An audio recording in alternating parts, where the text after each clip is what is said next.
All right. I've just started the recording, and so welcome to everyone. And I've got 11:35, so I think we're going to get going. Anybody else who joins in will catch up. Welcome to those of you who are here. Of course, this is a lunch and learn, so please feel free to eat as the class is going on. Anybody have anything good this afternoon, this morning?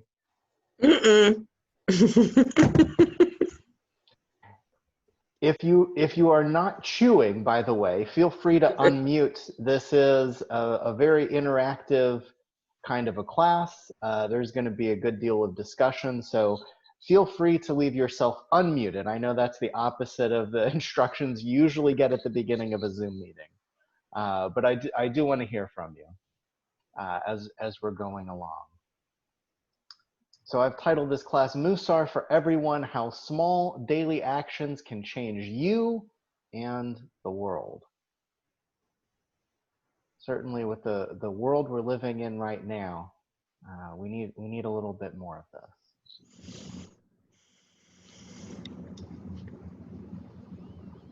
What is the measure of a person? This is one of the fundamental questions of Mussar. I'll go into a little bit of detail about what Mussar is in a moment, but let's start here. Let's start with this basic idea that underpins all of what we're going to talk about. What is the measure of a person? This is a question that goes back to ancient philosophy, and we're still trying to answer today. The word measure in Hebrew is midah, which relates closely to Mussar. This is your vocabulary lesson for the day. Let's start with something simple. What is the measure of a table? That's a real question. Go ahead and jump in. The size. How do you measure the size? Height, width, and length. Height, width, length. That might be a very important measure if you're, well, like me, I'm measuring everything because I'm getting ready to pack up and move. So I need to know the dimensions. And depending on what you're going to use it for, it might be more important that it have a certain hardness or a certain flatness or a certain levelness. Yeah, is the table level? Is it flat or is it bumpy? In some cases, you might want it very smooth. In some cases, it might not be such a big deal. We had when I was growing up, we had a coffee table that was like reclaimed wood. And so it was very rough, but it was fine for a coffee table. What else? How sturdy it is. Sure. You know, if you're using it as, you know, a work table, or if you're putting something heavy on it, or, you know, various other circumstances, you might want to know how sturdy it is. Can this table really hold up? And if you're shopping for it, the cost might matter, or the color. The cost or color, aesthetics. You know, is it a beautifully carved table? Is it very simple? What is the style? The cost is an interesting measure because that really, I studied economics, and so the theory of cost really is that, you know, that's the value. That's our attempt to take all of these different measures and put them into one number. You know, what makes a table more or less expensive? Well, it might be the size, it might be how sturdy it is, it might be the materials it's made from. Well, it could be, is it serving the purpose for which you've acquired the table? In other words, tables have different purposes.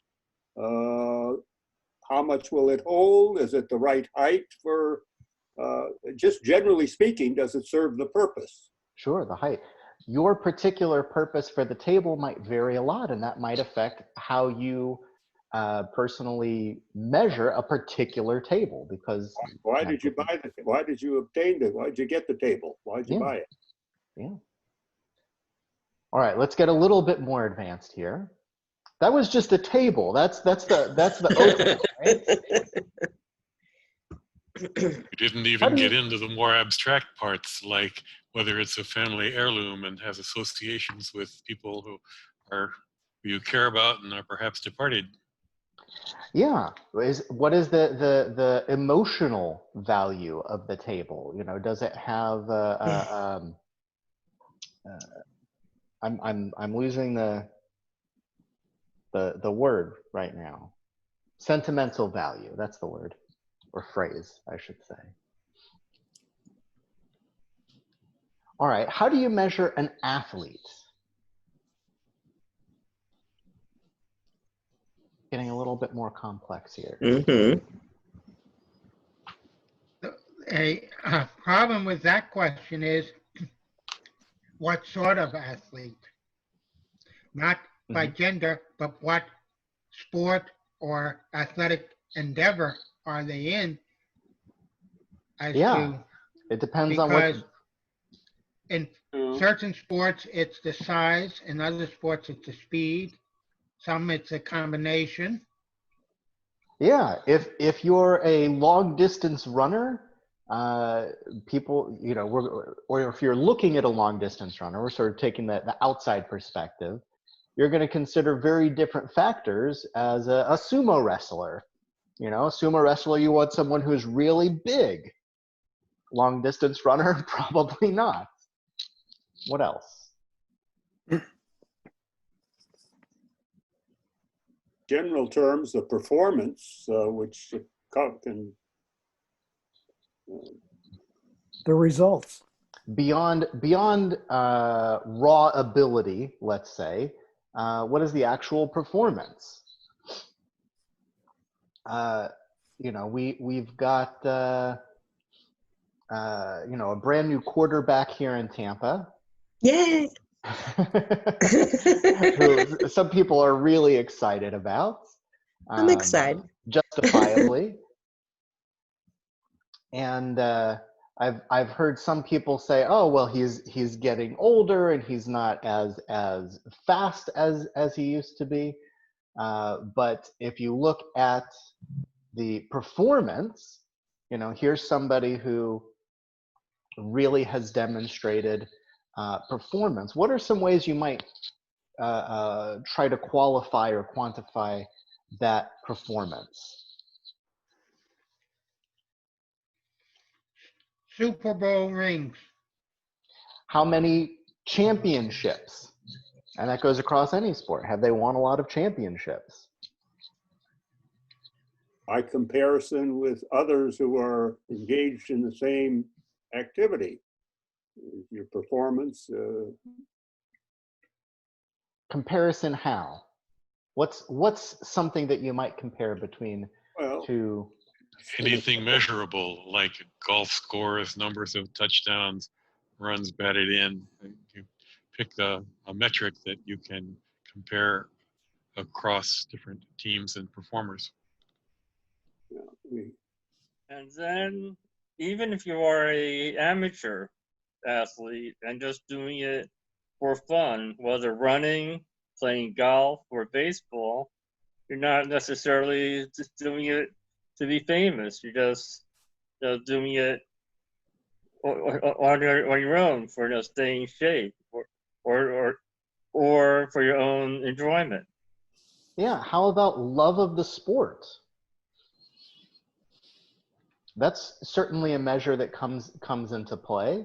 Well, that's a matter of, the question is, should you judge the character of the person as well as the performance? Some say yes, some say no. Aha, see now That's you're getting into something worms. very interesting. Performance off the field, we tend to call it. And we do measure it. Even on the field, the character. On the field, yeah, absolutely. It's certainly, if we talk about, price, we talked about price of the table as an attempt to gather together all of those different factors into one measurement, and we say this is the overall value, the overall measurement. And we do that with athletes. And sometimes performance or conduct on the field is an important factor that might not be related to anything measurable. You might say, okay, here's somebody who's a really nasty player, and do we want to have that person as part of our team? Or conduct off the field. You might say, okay, here's somebody who's a great athlete. Compare, two famous players that we're getting from the Patriots. We've got Tom Brady, and we're also getting Rob Gronkowski. And if you talk about conduct as players, you couldn't find two more different people off the field, right? If you're not a football fan, don't worry about this, but Gronkowski, or Gronk as he's known, is famous for being a big partier, going out to strip clubs. He'll get a log fine in Tampa, and that's absolutely a factor, right? And then going back in history in tennis, Jimmy Connors and John McEnroe for being nasty. You look at John McEnroe, who is just as famous for his bad attitude as his good tennis, right? Sort of. So now we're just looking at one aspect of how you might measure a person. But what about a person overall, a whole person? How might you measure a whole person? Integrity would be part of the measure. Integrity. Their brand, so to speak. Yeah, very, very modern, way of understanding. What is your personal brand? That's something I really struggle with.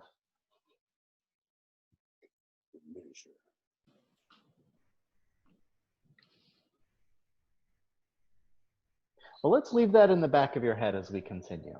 Midot, which is the plural of midah, literally means measure or measures. You've got more than one. Oh, we lost Gail, but she's coming back.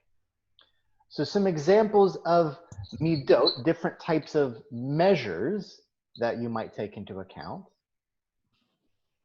Kindness. Right? Appreciation, dedication. Is somebody grounded? Initiative. These, by the way, are not a random selection of midot. These are based on the counting of the Omer, which we've just wrapped up. So if you, for example, attend my Saturday morning classes, these should look somewhat familiar. We're going to go into a little bit more detail about that. This is how I've chosen to frame this lesson, since some of this is going to be very familiar to those of you who already have been attending on Saturdays, but it doesn't require any previous knowledge to be able to follow along. The truth is, when we're talking about midot, about measures, in Jewish literature, there are dozens and dozens of different ways to organize midot, to organize the different measures, the different different character traits. I thought I had another slide that talks about midot. That different character traits, different soul traits. Let's see.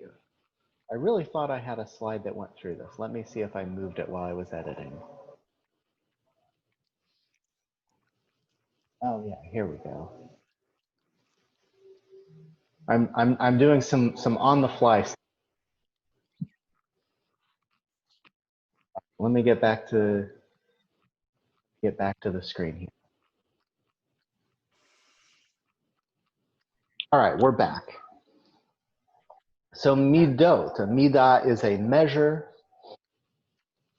You could translate midah or midot as a soul trait. These are how different writers of Mussar have characterized these differences.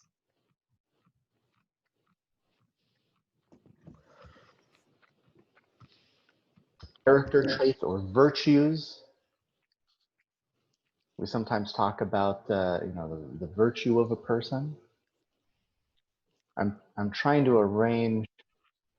I've got the chat and some other windows open here. I'm trying to see everything at once. An important principle in Mussar, which again we'll get into in a minute. That's the larger subject. It's made up of these midot. These are the building blocks. These are the bricks, the building blocks of Mussar. An important principle is that everyone has and expresses traits in different measures. If we're looking at loving kindness, everybody possesses loving kindness and everybody expresses that loving kindness in different measures. I saved $156.64. What's that? Eliminated that job because of papers that I don't know. I don't know. They sent the policy. They said there was something in there that I was supposed to return and I did not. So everyone has and expresses different character traits, or rather the same character traits. You could also call these habits or behaviors. Let's say we're looking at loving kindness. How would you know if someone is a loving or kind person?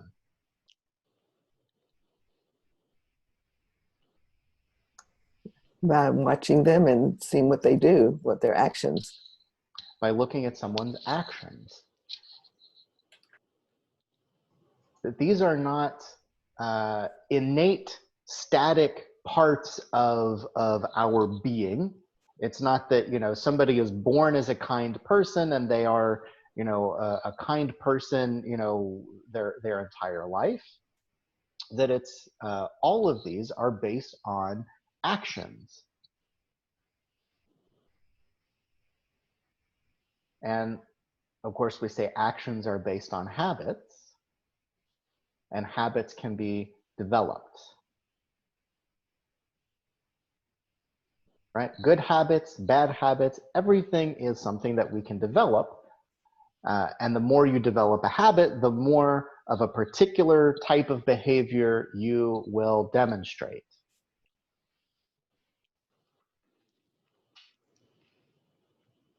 I don't know what that says. Let me move some things around here.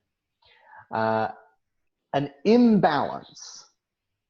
This is what I think this comes from Rabbi Chaim Luzzatto, a classical Mussar teacher, who says that an imbalance in these soul traits or character traits or virtues, however you would like to translate midah, represents a veil over our inner holiness. If somebody is out of balance on one of these, let's take generosity. It was not one of our lists, but that's another type of midah. And as I said, there are dozens and dozens of different midot, and they're organized by different writers and teachers in different ways. I just chose one that's kind of familiar because we've been talking about it on Saturday mornings. But let's take generosity. Somebody could be not generous enough. What kind of a person would that be? How would you describe someone who has a dearth of generosity?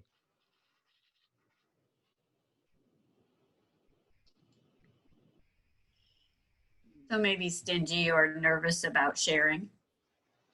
Stingy, nervous about sharing.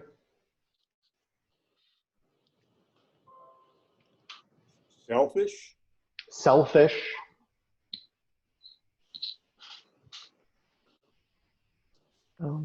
Not showing empathy. Lack of empathy. Yeah. What about somebody who's too generous?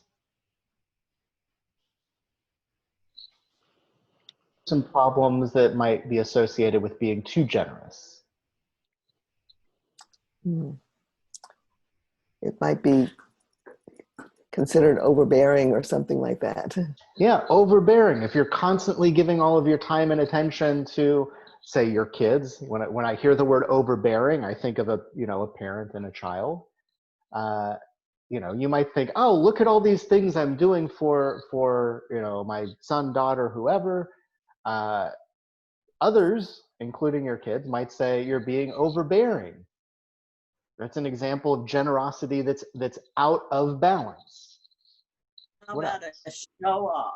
A show off, they want the recognition and the kudos for having given rather than being something that they want to do to help others.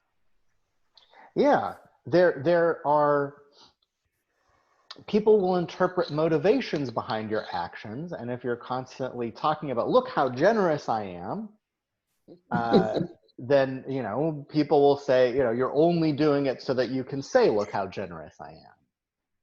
And yet you are inside a real nasty person.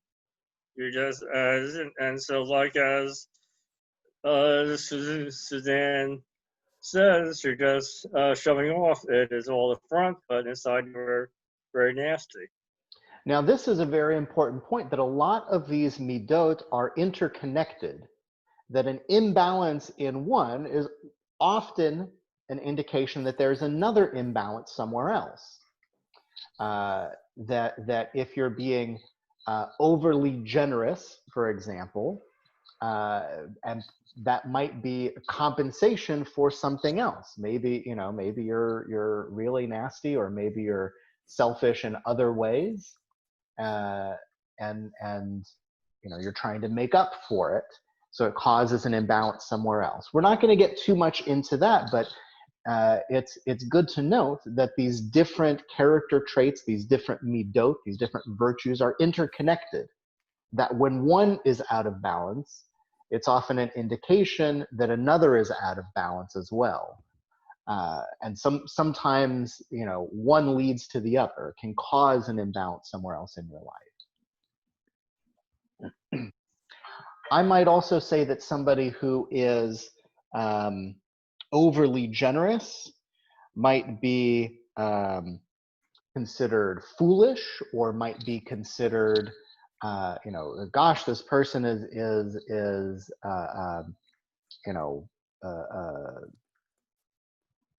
frivolously giving away everything. There's a famous story of MC Hammer. Anybody remember MC Hammer? It was a very popular rapper in the 90s. And he got millions and millions of dollars. He was hugely popular. Everybody, wanted his albums and his pants and his dance moves. And he ended up totally broke just a couple of years later. And it turns out it's because all of the money he made, he was giving away to relatives and buying, houses and cars and things, not for himself, but for others. And he ended up totally broke, and he couldn't help anyone. If I'm not for myself, who will be for me? If I'm myself alone, what am I? So do you have a duty to take care of yourself? Mm-hmm. And if you do too much for others, you may not be taking care of yourself. Yeah, exactly. Following up on that, how can you help others if you don't help yourself first? Right. Well, got to do both. So again, all of these midot, we tend to, in our, I don't know if it's an American thing or Western thing in general, in our mindset, we say, okay, well, there are good traits, there are good habits, and there are bad habits. But in reality, any habit is not about being good or bad, but about having the right balance. Relying on the right character trait in the right situation. Right?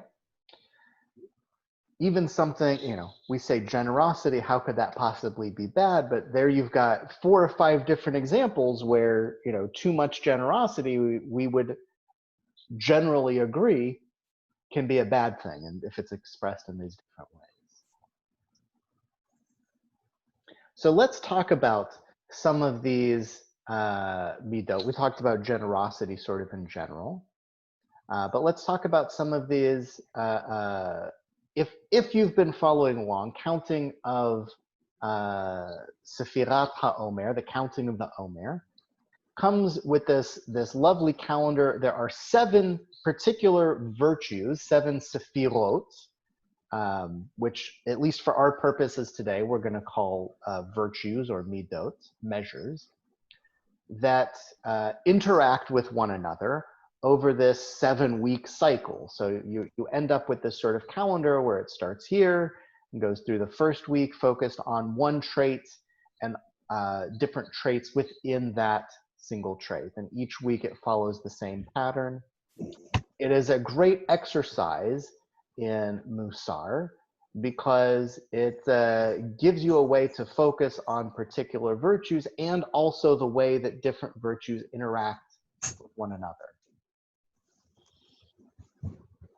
So let's look at those 7 midot.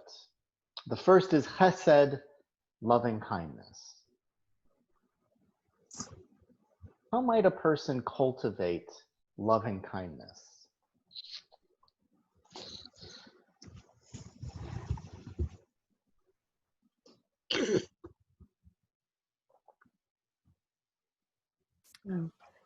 Doing mitzvot every day. Yeah, right. What kind of mitzvot? Something good for somebody, just trying to do something loving and kind for somebody every day. Can you think of an example? Anyone? Taking care of the elderly. Yeah. Visiting the elderly. If somebody has a disability and needs some kind of particular assistance, eating, getting in and out of bed, or just company. Calling somebody who's alone, talking to somebody who's alone so they have somebody to talk to. Yeah. These are all things that you can do right now.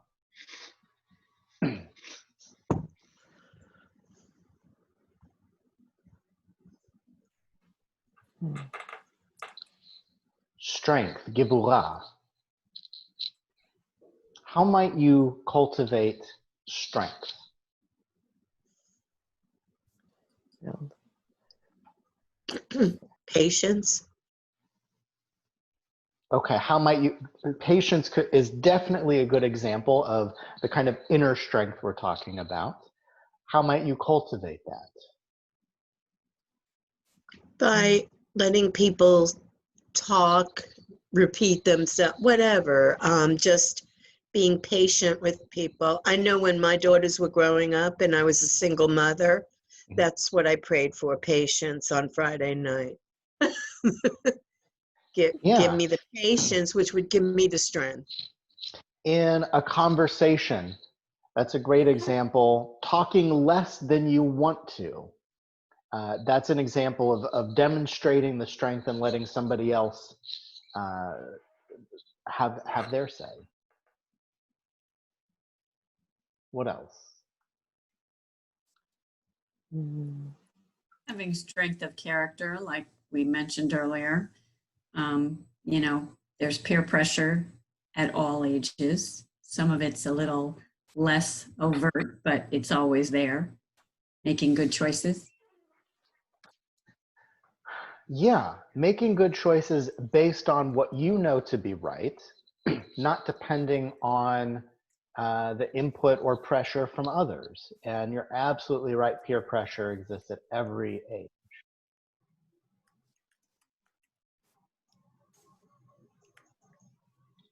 I think we're seeing a lot of peer pressure in what's going on in the country right now with the gatherings.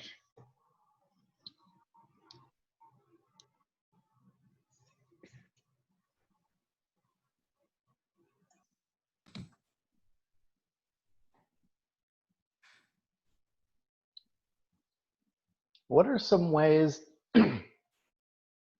not to demonstrate strength? What are some things to avoid?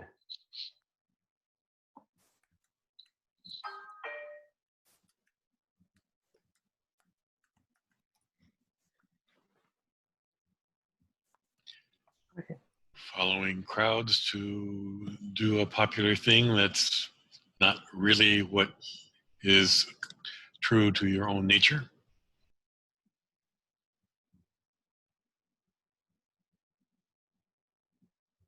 Yeah.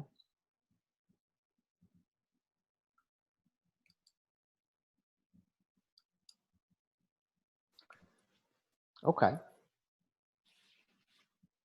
I have no idea what this says. Let me move this. Harmony.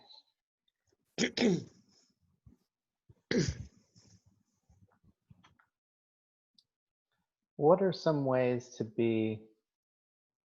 Is not working. What are some ways to build harmony in your life?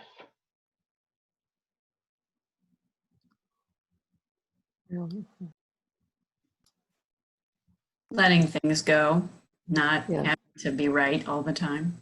Yeah. Yes. And those are two separate things, by the way, and I love that you mentioned both. That something might bother us, and to be able to make that distinction of letting it go, saying, you know what, yes, this bothers me, but it bothers me for superficial reasons, or it bothers me for, it doesn't really impact my life. I'm going to let it go. Or what was the second part of what you said, Lisa? I I think Sorry, I was letting it thinking, I was really into what you were saying, Not- thinking of examples of letting things go. Not needing to be right, Yeah, I think you had said.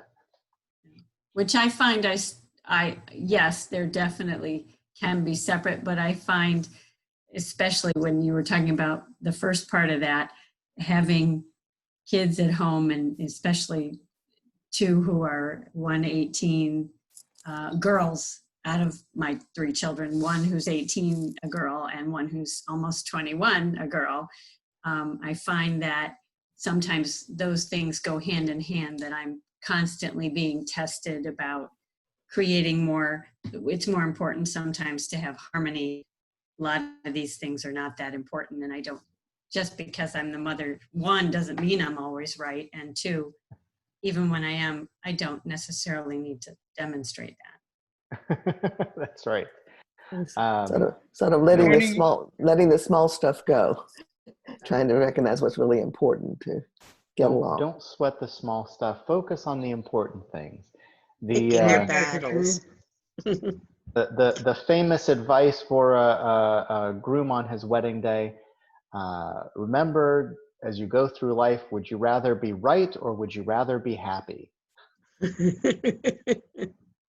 Joining as a group for the common good. Yeah, joining together with others as a group for the common good.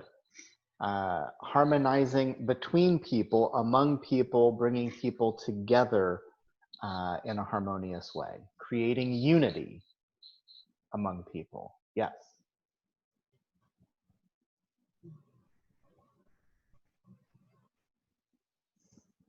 Dedication.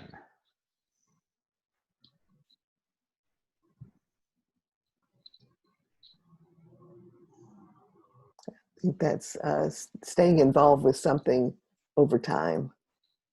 And yeah.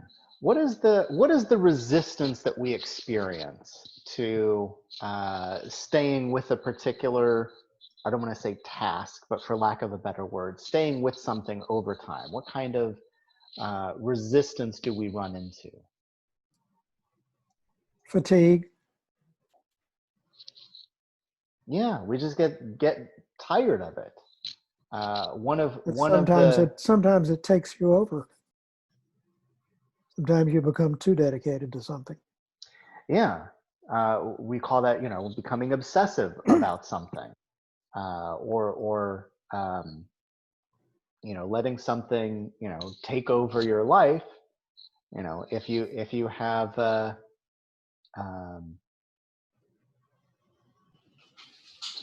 don't know, you collect, coins, maybe it's nice to have a coin collection, but if you devote your entire life and you have, rooms and rooms filled with boxes of coins, and you're sorting them and you're letting other things fall by the wayside, that's not a good example of dedication that's in balance. You can be over dedicated to something, as what you just said, which is a cost to other things. You over dedicate to one thing, you're not doing something else that may be more important than the dedication to that.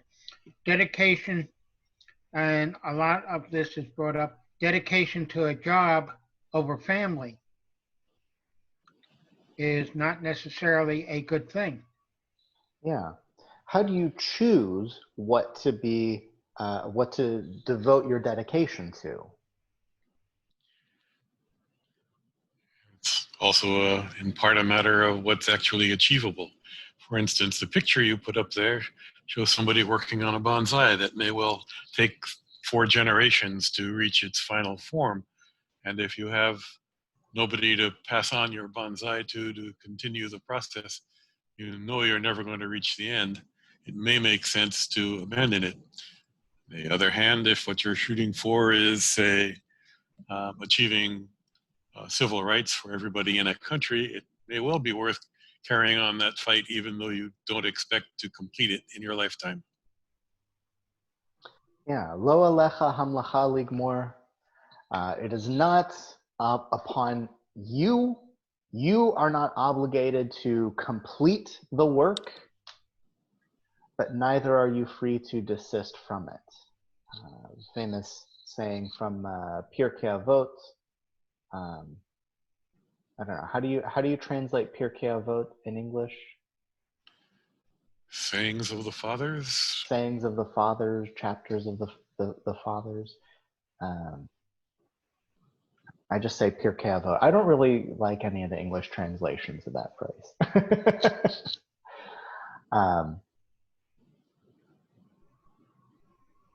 What is what you are dedicating yourself to leading towards either an outcome or leading in a direction that is worth the dedication?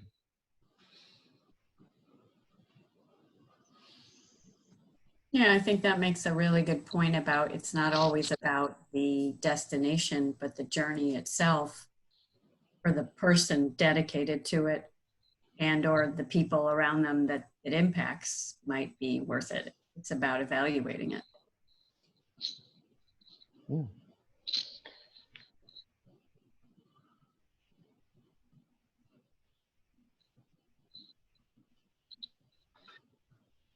Appreciation. Hod. This comes from. This is usually an appreciation that we talk about. For example, the appreciation that we have for God, for all of the wonderful things in the world. How do you cultivate appreciation in your life?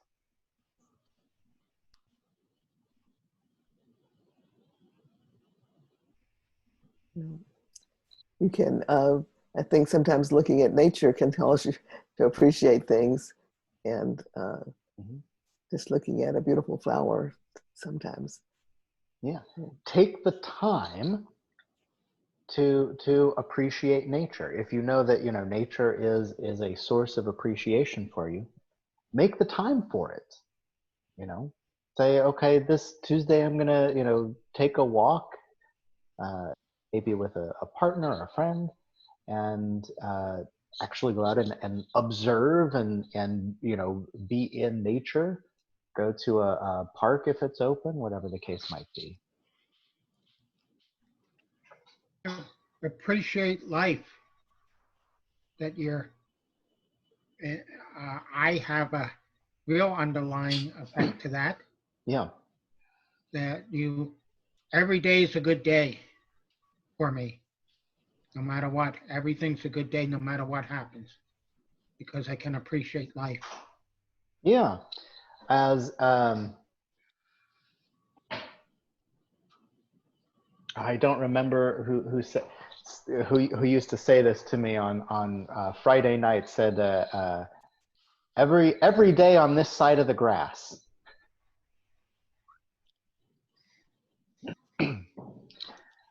Taking that's connected with having a mindset of appreciation. What's that? I didn't say that. It's somebody else, but that's how I mean it. Yeah, exactly. Exactly. I had somebody at the congregation I grew up with who would say, along a similar line, any morning I open up the newspaper to the obituaries and I don't see my name.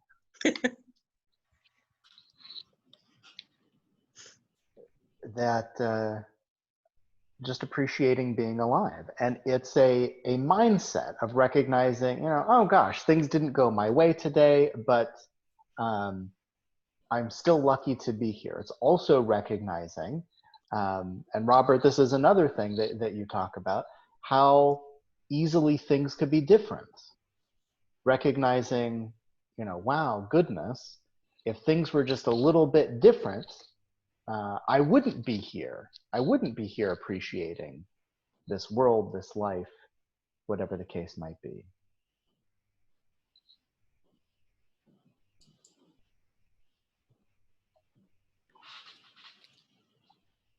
Meditation. I've been doing some Brandeis meditation, joining a group from the Brandeis University in Boston, and I find that meditation helps you to clear your mind so that you can appreciate and quiet yourself to just be in the moment.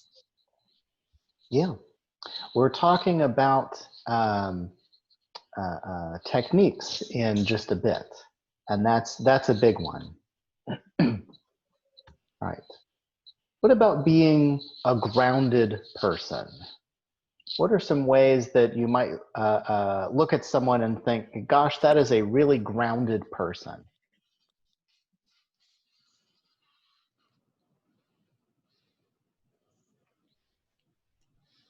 Knowing what's important, like that's what Friday night services do for me. They keep me grounded no matter what's gone on during the week. I'm in this place with other people, and I'm in a happy place because I've got other people who are grounded in the ritual of praying. So that helps me to be grounded. Yeah. Prayer is a great way to stay grounded. I think that there's something fundamentally profound about the fact that Jewish prayer is fixed. Not only is it a fixed time each day, each week, but there's a fixed text every single week.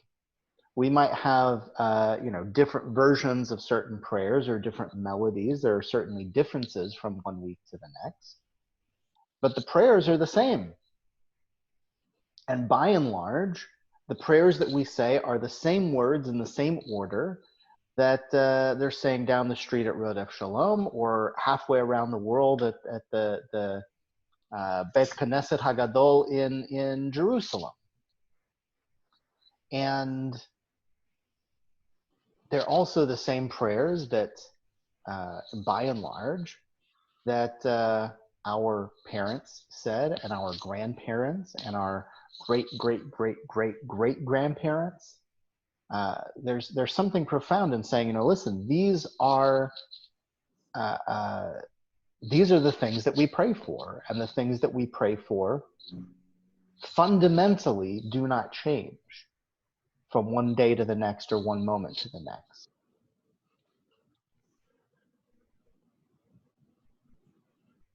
Seeing the tree there and seeing the roots reminds me Yeah. of thinking of the roots keeping you grounded, and that would be your family and things like that. That sometimes can help you keep you grounded. Sometimes the opposite. Yeah. But What are the values from previous generations that you hope to embody and imbue to the next generation? Being intentional about what you're going to pass down to your children,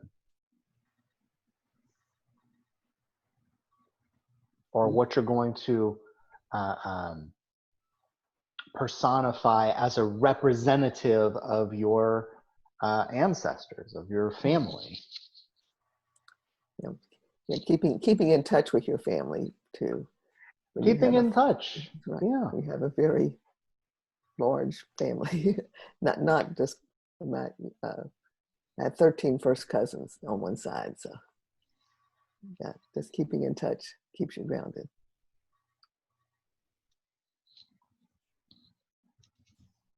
As we're going through this, we are in one respect repeating ourselves for various parts of this, because some of what we are saying applies to every one of what we've discussed. Yeah. Of course. Finally, initiative. I shouldn't say finally, but for today, finally, initiative. Well, one of my things that sometimes bothers me is people that are saying that the community maybe is not welcoming or things like that, but they themselves don't put themselves out to be involved in the community. So you have to sometimes take the initiative yourself. Can't always rely on others to do the things for you. Yeah, that's a very good point. Sometimes we have to consider our own needs and say, what of my needs are not being met, and how can I do something differently to get those needs met? Often, one of the barriers to taking initiative is putting the responsibility on someone else to do it for us. Whether it's being a part of the community, they say, oh gosh, I don't feel connected to the community. There's a Twitter account that I follow called My Shul Called Life. And it's nobody knows who actually runs it, but they work in the office of a large synagogue somewhere in the country, and they put different interesting little anecdotes and things. There was one today that told the short story. A member said, I feel disconnected. So we sent our engagement, our director of engagement, to give them a call.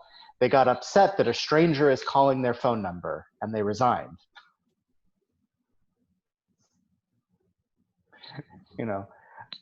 This is an example of, we all need to take initiative and take responsibility, I guess, is really what it comes down to, for our own well-being.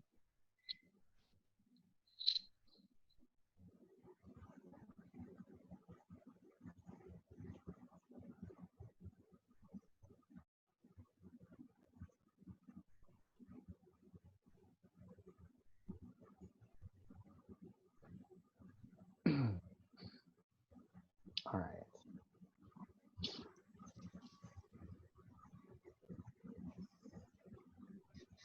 Taking initiative in one respect is deciding to do something when there's inertia about doing it. You have a group of people that can't decide what to do. They're having the inertia about it. Somebody in the group has to decide to take the initiative and start the project. Not just talk about it, but actually start doing it. That's taking initiative. Overcoming inertia.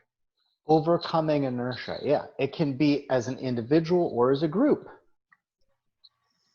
To be able to say, okay, listen, we've talked about what to do. Let's do it. One of my favorite songs growing up, there was a line that says, it's talking about the secret of life, basically. And the line is, first you decide what you got to do, then you go out and do it. Simple two-step process for finding the meaning of life. First you decide what you got to do, then you go out and do it. I used to have a friend that he had an expression. He said, do something, even if it's wrong. Just do something.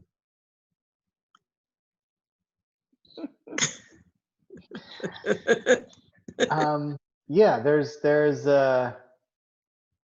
another saying, in any situation, the best thing you can do is the right thing. The next best thing you can do is the wrong thing. And the worst thing you can do is nothing. Nothing. Complicit. Yeah. We're going to talk about how that falls into the techniques in just a minute as well. Along these lines, what is, we're asking, what is the measure of a person? This is one of my favorite quotes from Rabbi Abraham Joshua Heschel. What do you know about Rabbi Heschel? I'm curious. To me, he's a very well-known, famous figure. But what do you guys know about Rabbi Heschel?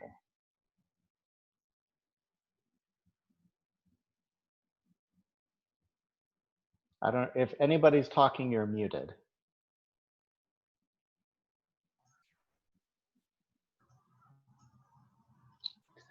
Anybody ever heard of this guy? Yes, I hear him quoted all the time, but I don't know anything about him. Came over from Europe, what, about 1938 or something like that? Something like, I don't know the exact date, but yeah. He was on the bridge, I think, at Selma. He was.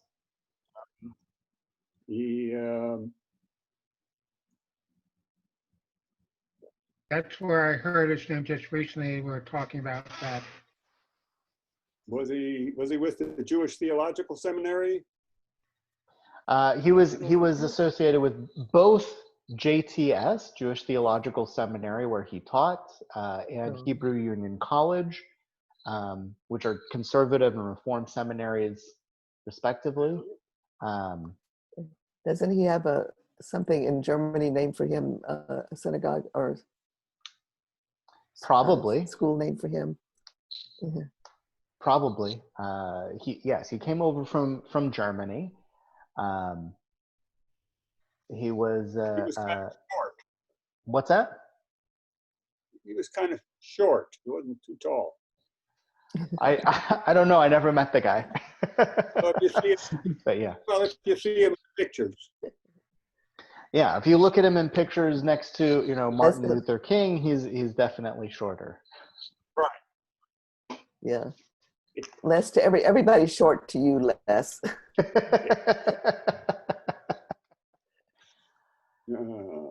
But he was a giant of Jewish leadership in the 20th century.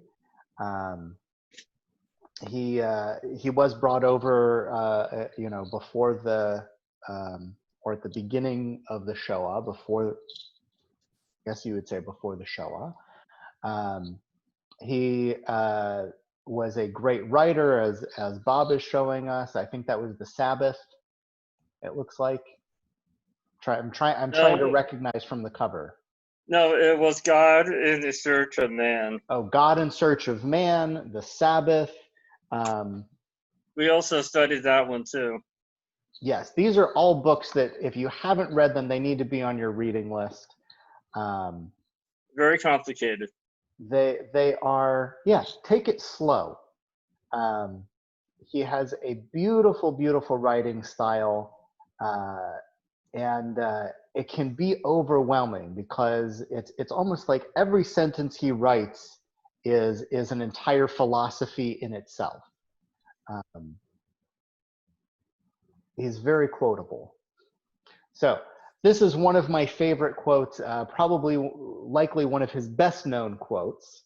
So in addition to being a leader within Judaism, a great thinker, philosopher to the world at large, being a very active participant in the civil rights movement, as an activist himself, he did all of these things, and apparently he was just an all-around great guy. He said, "When I was young, I used to admire intelligent people. As I grow older, I admire kind people."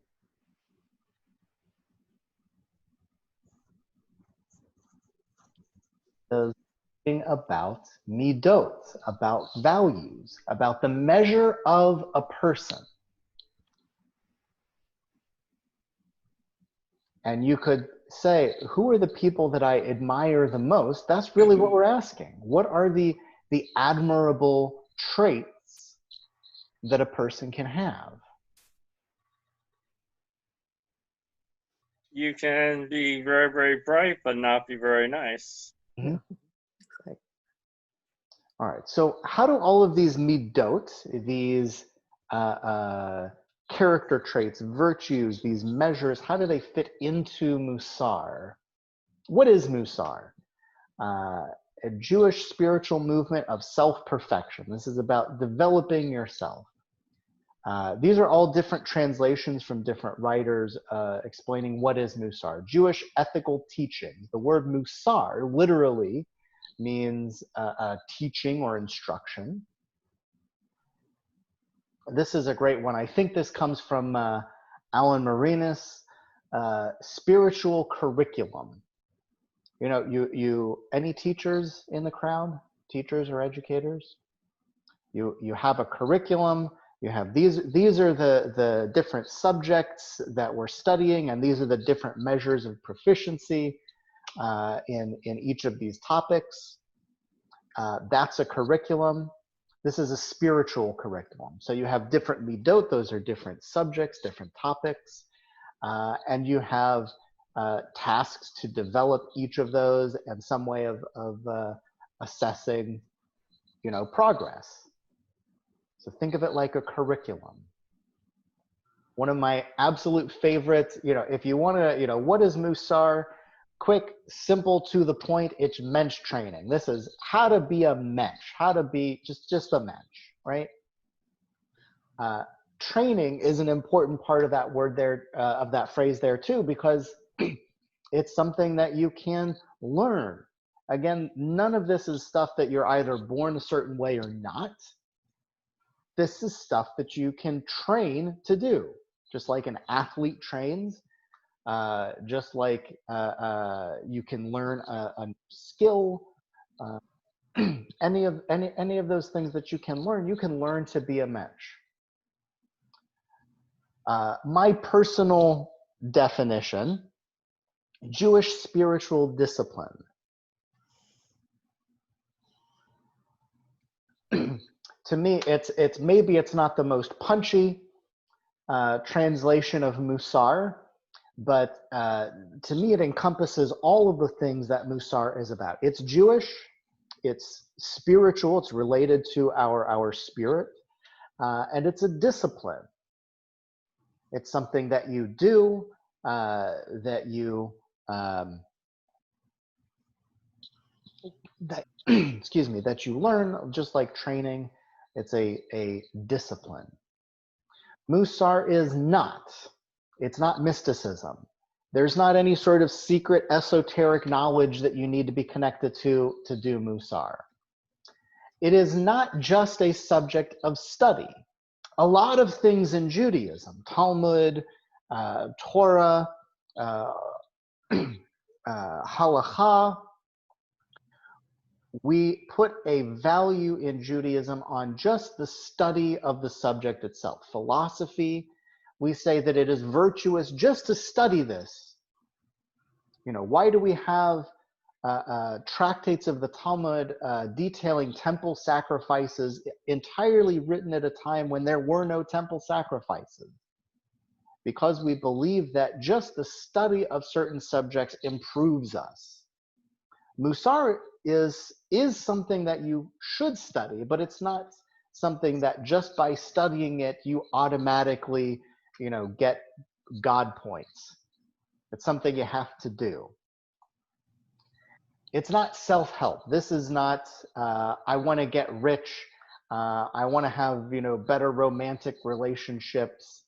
This is not, you know, I don't know, whatever the subjects of self-help, which are focused on some sort of material outcome. This is about an ongoing process to train or develop. Mussar is not demanding. It has demands. There are things you have to do, but it is not something that is inaccessible. It's something that every single person can do. Every single person who's here, you can do it. You can start today. There is no, you know, demanding discipline. You don't have to go sit on a mountain and meditate and fast for 40 days. This is something that is entirely accessible to everyone. Why would you want to do Mussar? Mastery of self, right? Feeling in control over your own person. It is a step-by-step process. You automatically start with wherever you're at now and say, okay, how can I build on that towards my ideal self? As I said, anyone can do it. You don't need any sort of special skills to be able to do it, and it works. This to me is the most important thing. If you do this stuff, it works. Also, it's repeatable. It's not something that you start, you say, okay, I did my Mussar, now I'm done, now I'm my ideal self, and I'm just, you know, gonna stay the same for the rest of my life. It's something that you can do over and over again. You can use different techniques, you can use different midot. As I've said, there are dozens and dozens of midot. We just looked at 7 of them today. Ultimately, change yourself to change the world. I'm going to skip forward a little bit. Where did it go? We'll come back to that. I think it's later in the presentation. I'm going to skip through the origins of Mussar. What is Mussar? Where did it come from? I think is an important and an interesting question. But we'll talk about it another day, perhaps. It goes all the way back to biblical teachings, especially the book of Proverbs. We talked about Pirkei Avot, who is wise, he who learns from all people, who is mighty, he who conquers his impulse, who is rich, he who is happy with his lot, who is honored, he who honors others. You can go through the entire Pirkei Avot. If you're a regular Saturday morning Torah study participant, it's something that we did go through the entire Pirkei Avot, and it was one of my favorite sessions that we did, or lessons over many sessions that we did. Rabbi Bachya ibn Pekuda, who lived about 1,000 years ago, said that everything in Judaism can be divided up into the duties of the limbs, practical duties, and which is external conduct, and the duties of the heart. In fact, his book was called Duties of the Heart. His idea was, we've got 613 commandments, and for the most part, 612 of those are related to, excuse me, 612 of those are related to things that you have to do, put a mezuzah up on your door, say a blessing before you, eat some challah. Those are things that you do, and you can measure them. But the duties of the heart, the 613th, which is to love and fear God, actually it's possibly two different. Those 600, that last one is not something that you can measure. It's beyond measuring. It's something that you never finish doing, right? If you hang a mezuzah, once it's up on the door, it's finished. The duties of the heart are those which are never finished. So let's talk about how do you do it. This is the practical part. Gail just got up. This was your spot, Gail. Mindfulness, mindfulness, meditation. I didn't mean to call you out. That's okay. I had to get but some I was water. very excited because this is exactly what you were talking about. Having some sort of a dedicated time to meditate or practice mindfulness, whether it is just a mindfulness practice of focusing on breathing, creating a separation from the chaos of the world to come back to a center, and then using that as a way to renew your energy, renew your focus, or whether it is mindfulness as a form of deep reflection. Find a midah, any of these midot that we've been talking about, and focus on it for a period of time, say a week. Say, okay, how have I demonstrated this? How do I demonstrate this? How do I continue to grow in this area? Taking a set time, you can put, if you've got a smartphone, you can download a mindfulness app that will send you a reminder every day at a certain time or every day at a random time, and say, this is your 1 minute of mindfulness, or 5 minutes, whatever you set it to, right? 15. 15, whatever setting you want to use. Yeah.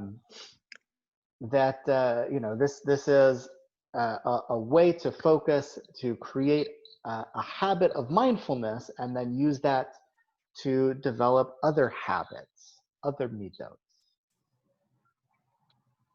Journaling. Do you keep a journal? Write something, once a day or once a week. Not less than once a week. More definitely at least once a week if you want to be keeping a journal. And focus it. Look back and, if you're looking at generosity, that's not one that we talked about today.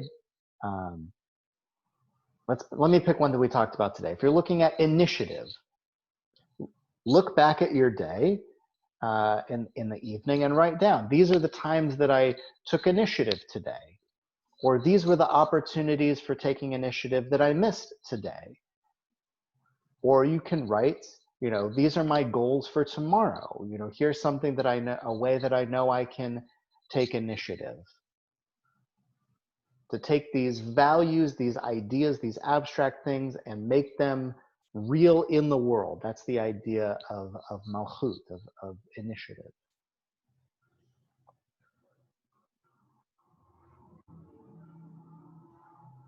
Visualization. Ellen Marinas, one of the very, very popular and very accomplished Mussar teachers of the contemporary era, talks about using visualization. The example that he gives is related to managing his temper. He says, you know, I'm focusing on you know, patience, on not losing my temper. And he says that whenever feel myself starting to lose my temper, I do a visualization. In my mind, I imagine a match that's lit, and then I blow it out. And he says that short little mental visualization, that little exercise helps me refocus on you know, not losing my temper. Use visualization, whatever, you know, if your interest is in being more appreciative, you can in your mind visualize, you know, these are ways that I'm going to be more appreciative with people. You know, here's a conversation that I'd like to have with somebody to show that I appreciate them.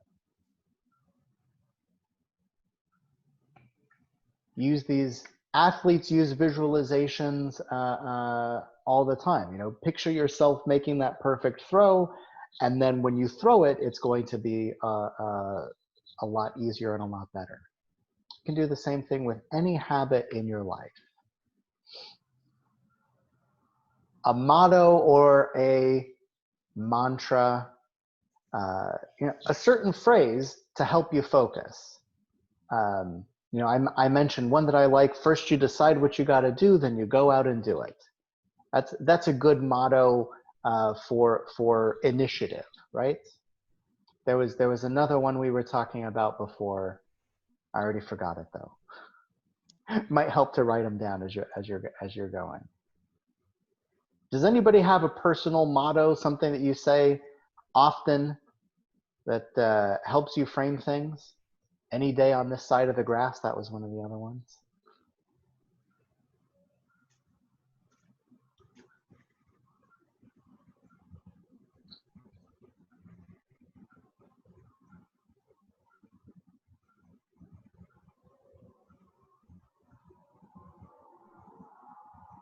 Nobody?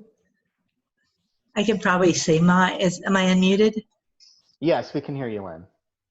For me, I say to myself, patience, have patience, because if I don't have patience. I say that probably every day, 3 or 4 times, just patience, be calm, patience. Yeah, it could be just one word where you know, saying to yourself, patience, you know, have patience, or just, you know, really just one word. Words are extremely powerful. So much of our life is not about what happens to us, but about how we frame it. There's an entire field of psychotherapy that is, I think it's called story therapy, which is about reframing your personal story. You know, what struggles have you gone through, and how do you frame those struggles in a way that's healthy, that contributes to your life instead of detracting from it? I think my motto that I say a lot is you have to make your own happiness. You have to find your own happiness. For example, being in my house for a few months or whatever, I'm okay with it. I can find a way to be happy this way. Yeah.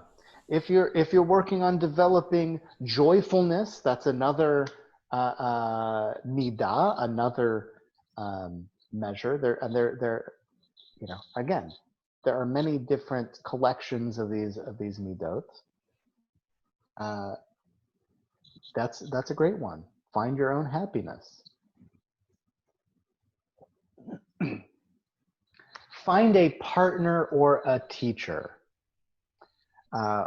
One of the great things about one of the reasons why counting the Omer, which now we're past by a week or so. One of the reasons that it is a great tool for Mussar is that it's a collective thing. You can join a group online. You can do that for Mussar any time of the year. You can join a group online. You can take a class like this. You can look around the if you've got the videos all filling your screen, you can take a look and find a friend and say, let's give this a shot together, and we'll pick a virtue each week. We'll pick a midah each week and focus on it. There are lots of different ways that you can connect. Find a partner or a teacher. A teacher doesn't have to be a person that you're meeting with necessarily. Your teacher might be a book.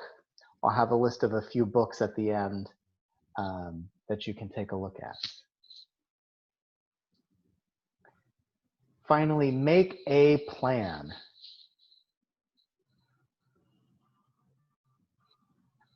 Recognize that there's a difference between your plan and your reality.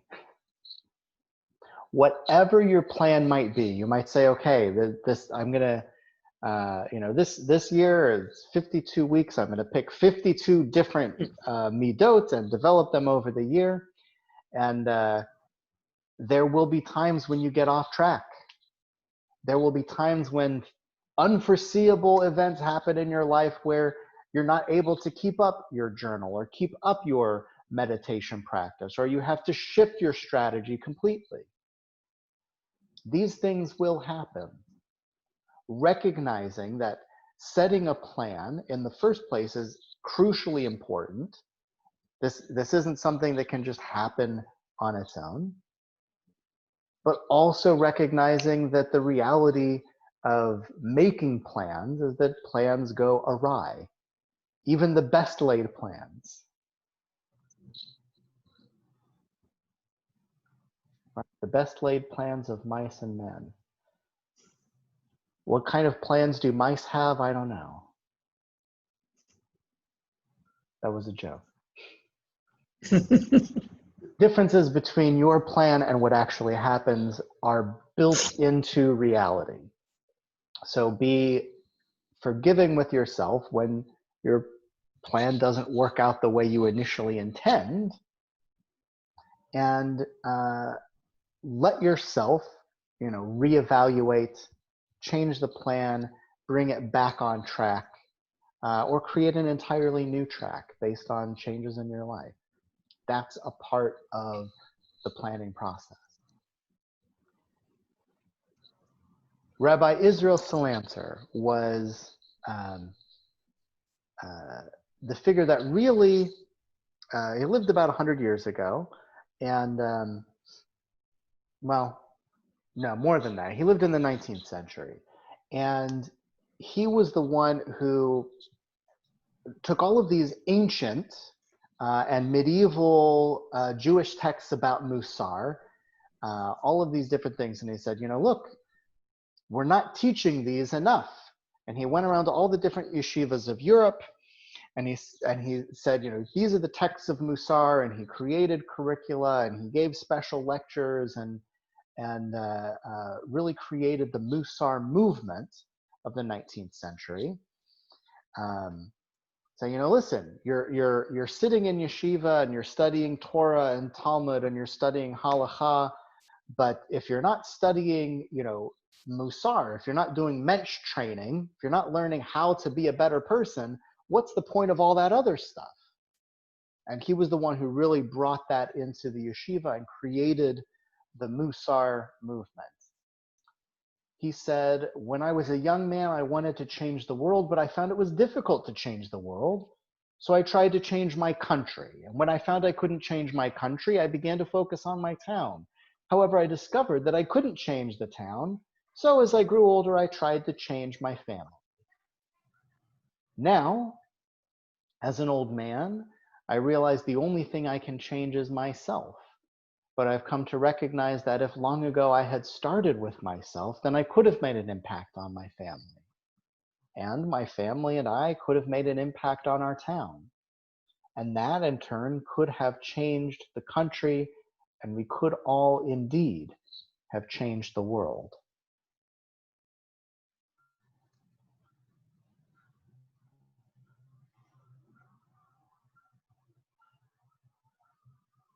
Some classical works of Mussar: Mesilat Yesharim, Path of the Just, Sharei Teshuvah, Sefer Hamidot, Cheshbon HaNefesh. Many of these are available online in their entirety, in translation. Some of them you might really have to work to find.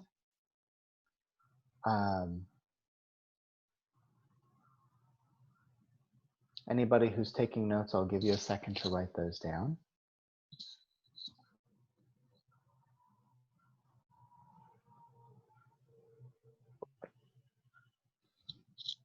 One thing that's interesting about Mussar as a subject is that it is one of the few subjects in Judaism that has significant contributions by women, which are universally recognized. For example, Meneket Rivka, Rebecca's nurse, and possibly some of the other classical works of Mussar. We don't know who they're written by. Orchot Tzadikim, we don't know the author, but some scholars have said it was likely a woman. Modern works of Mussar. If you're interested in finding out more about the teachings of Rabbi Israel Salanter, in the 19th century, a lot of his letters that were collected together into a work called Or Yisrael. Changing the World from the Inside Out by Rabbi David Jaffe, if you're interested in applying Mussar to social change. Everyday Holiness by Alan Marinis. This is my #1 go-to if you're starting Mussar. If you are somewhere intermediate, Everyday Holiness, this is one you could read this book every single year and get something out of it every single time. He takes a lot of these complex subjects and really breaks it down into very understandable chapters that you can take and immediately apply to your life. And by the way, he has he's written 5 or 6 books about Mussar, and they're all pretty good. The Spiritual Practice of Good Actions. This is one I've bought probably 15 or 20 different copies, and I hand them out to people because again, it's very accessible. You can pick it up and you can do it right away.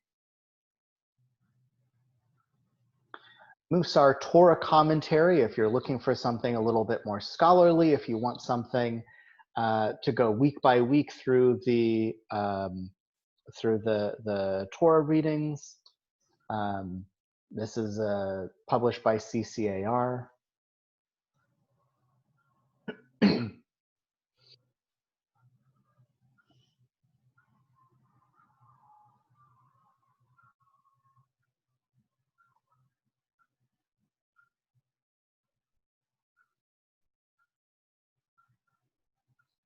So the #1 thing now is to find a way to do it. I'm going to actually stop the recording and just open it up to, how do I stop the recording?